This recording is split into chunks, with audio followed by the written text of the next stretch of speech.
Well, guys, I don't have to touch a single thing. The quad flies perfect. Everything is completely stock, except my rates. I put my rates in. Stock filters, stock PIDs, and it flies perfect. It's right out the box. That's a good sign for the MEPS flight controllers. In the description, you guys will see a link to the MEPS website where you can get these motors. You can get the flight controller and the ESC. In part 1 of this series, I'm going to show you guys how I put together the quad and the components I used in this drone. So my plan is to set up the ESC so that the XT60 comes out the front of the quad. I'm not going to put the standoffs on just yet. I'm going to line everything up. I want to get the XT60 coming out of the front of the quad. So I'm going to put my gummies in and line everything up. I have this hole here where my XT60 is going to be coming out from. So I'm going to line everything up so my XT60 comes out the front. Now the first thing I'm going to do, I already got my ELRS receiver here. So this is the RP1 ELRS receiver. Just kind of hot glued it onto the top of the VTX. So what I'm going to do is I am going to solder the lead that's coming from the 10 volts on the flight controller, which is just there. So my plan for the layout is it's going to go in like that. So with the MEPS Space HD flight controller, you have 10 volt ground, TX1 and RX1 here on a plug. This is the HD, this is the MEPS Space HD flight controller. And what I'm gonna do is, right, so the HD flight controller is DJI ready. And what that means is these pads, see this 10 volt ground, TX1, RX1, G and R2. And since I'm using the Walksnail system, I'm only gonna need power ground, TX and RX. So I'm gonna remove these two extra.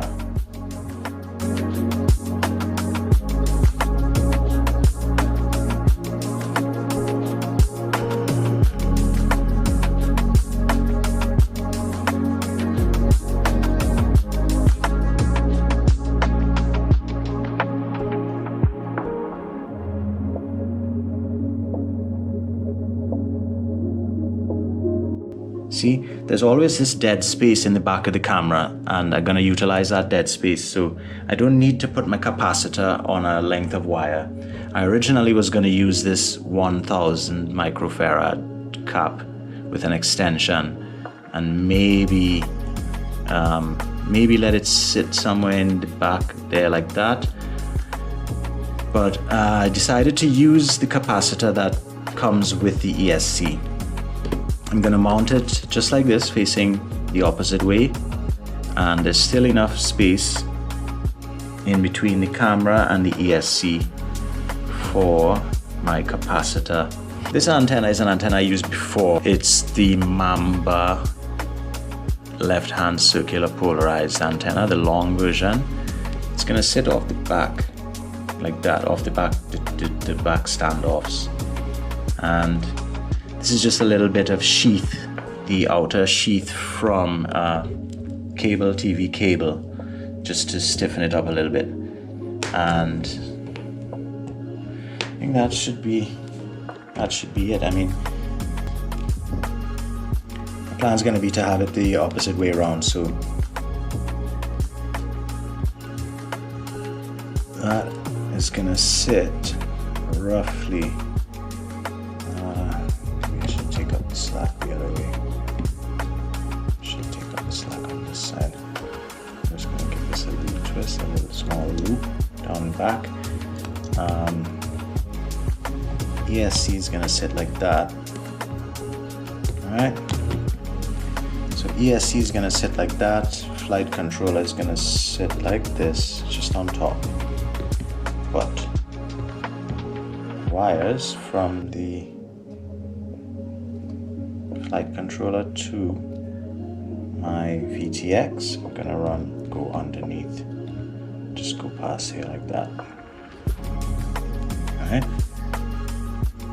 This isn't the beginner's build video, so I'm gonna skip past soldering up your motors and putting your motors on. The main thing I wanted to show you guys is the layout. So XT60 coming out the front. The only thing I needed to solder was the receiver. Receiver is soldered onto the TX4 and RX4. I'm gonna skip past the basic things like soldering up your motor wires and sorting out your motor rotation in beta flight. Assume that most of you guys already know how to do that. Motor direction and motor assignment. I used 2.5mm big head screws for the motor screws, mainly to keep the frame off the ground. They're gonna act as little feet to kind of keep the frame off the ground, and also you wouldn't grind down your motor bolts and end up with stock motors. So it was really easy. I didn't have to do much soldering at all. The way the MEPS flight stack and ESC is, it was really easy to put together.